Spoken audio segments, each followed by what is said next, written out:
All right, welcome to another edition of Sports Writers on the Web. I'm Don O'Brien, Herald-Whig Sports Center, joined by Blake Toppmeyer and Matt Schuckman. As we do every week here, we break down what's coming up on the local sports scene. Guys, another week of high school football season, week 7. Quincy Notre Dame plays Peoria Emmanuel. Quincy High School plays Galesburg. I don't think there's any doubt that both the local teams are going to win. Let's get on there. As much as it pains me to say that from being a Galesburg guy, not going to be much of a game. So let's take a look ahead as we can a little bit.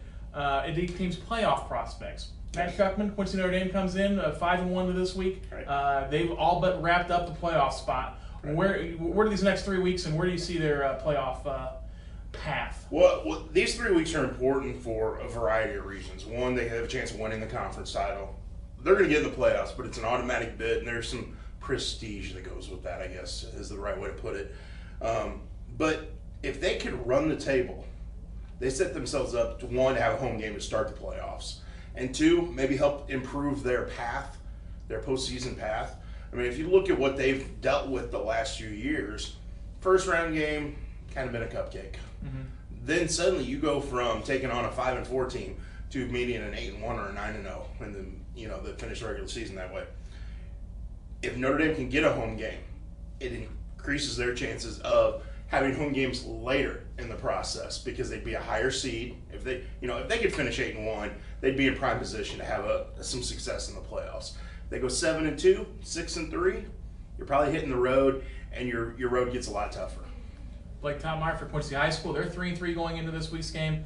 You expect Galesburg's going to be probably a win. The streaks haven't been very good this year, unfortunately. But for the Blue Devils, these last three are almost do or die. Right. As people know, 5-4 gets you a chance to get into the playoffs, and it's all about your playoff points, your opponents, or your strength of schedule, really. And QHS doesn't want to have to go that route because Alton at the beginning of the schedule, no wins. Jerseyville at the end of the schedule, no wins.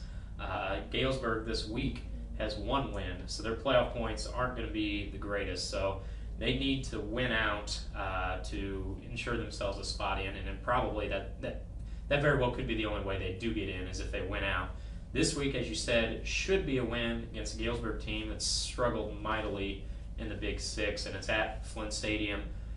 Week 9 against Galesburg, Jerseyville is all but an automatic win. Really, the tester is Week 8 at Rock Island.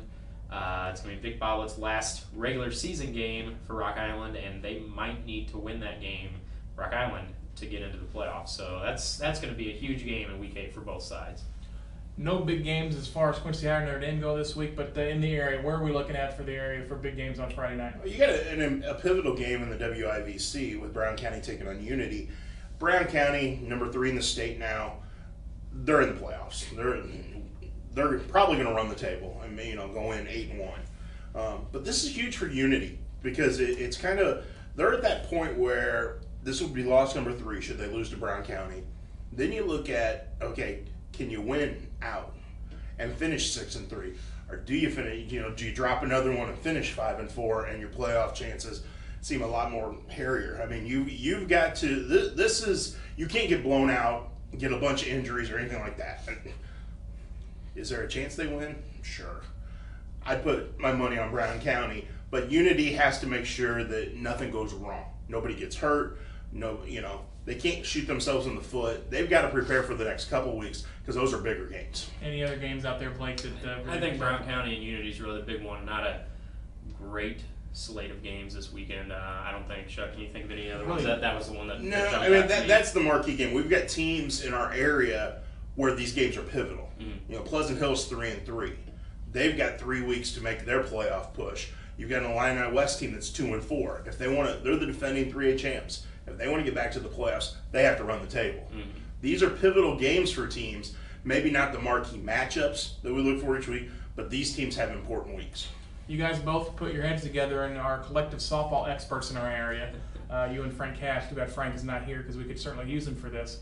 But we have a district softball play starts tonight on Wednesday night as we tape this in the afternoon. Where are our teams that are going to make deep runs come from? I think first and foremost you got to look at Palmyra and their district at Monroe City. I see them getting through that somewhat easily. I see them I would be surprised if they don't make it to at least the semifinals. They're a team that's just, yeah, they lost to Centralia just last week. Centralia's Class 3, so that's really no worries. Kendra Hinn's been fantastic as usual, and I think the lineup's just as good or better than they were last year. And Knox County in Class 1 is just sitting there with Scotland County, so it'll be interesting to see who comes out of that district. Keep your eye on Highland. Highland's the #1 seed at the South Shelby District, a team that got no hit by Palmyra's Kendra Hens, but it's a team with a very good pitcher in Julie Schultz. They don't face Palmyra. Their bracket's split. So after districts, usually you would expect Palmyra to be the team out of Northeast Missouri that would basically knock off everybody. Well, not the case. The way the brackets are, those two would not face each other until a state title matchup if they would both make a run. But Highland's a team that's potent, so watch out. Yeah, other than Palmyra, they've handled the area competition quite well. There you go. We got also some golf coming up too. We'll talk more golf next week after we figure out who's qualified for state.